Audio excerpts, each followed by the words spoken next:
All right, another one of your fighters, Vergil Ortiz, coming off of a close decision victory to what is it? Sergey Boyachuk, right? Yes. He's been linked to a couple of different guys. He's been linked to a possible, Erickson Lubin, possible Charles Conwell, and now possible Jaron Ennis, right? What are you looking for, and what makes the most sense at this time? I've heard about all those different opponents and this and that, and everybody. I mean, Vergil obviously has his managers and he has his people that handle, picking, what's next for him. But I think he's just looking for the biggest, best fights possible for him. I think, he's been linked to Terence Crawford. He's been linked to all these big names, but hasn't been able to get them in the ring with them. So I think at this point it's just whoever's available, whoever's willing to step in the ring with them, whatever the biggest opportunity is for him. I think that's what Vergil wants. He would, same as Bam, you want the unifications, you want the big names, you want the, Jaron Ennis, the, like you said, Erickson Lubin, Terence Crawford. You want the biggest possible fights, Jermell Charlo. You want all those guys, but at the end of the day, they have, Ennis.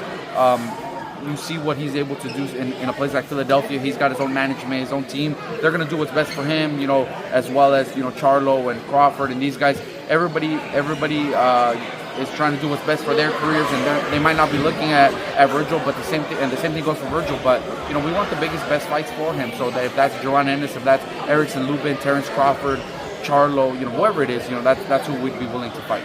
All right, stylistically, and at this point in their careers, who do you feel like is a tougher fight for Vergil at this point? Charlo, Boots, Crawford.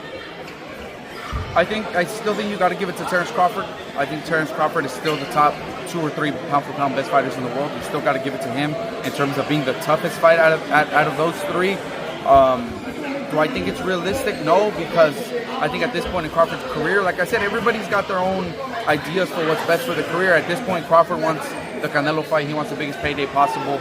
I think that's Canelo. So I don't think that's realistic. I think maybe someone like Jaron Ennis, is maybe more realistic. They're both similar in age. Jaron Ennis is obviously the IBF champ. Vergil's the WBC interim champ. They're not as accomplished as someone like Terence Crawford. I think that one would probably make more sense, and I would say at this point more realistic than someone like Terence Crawford.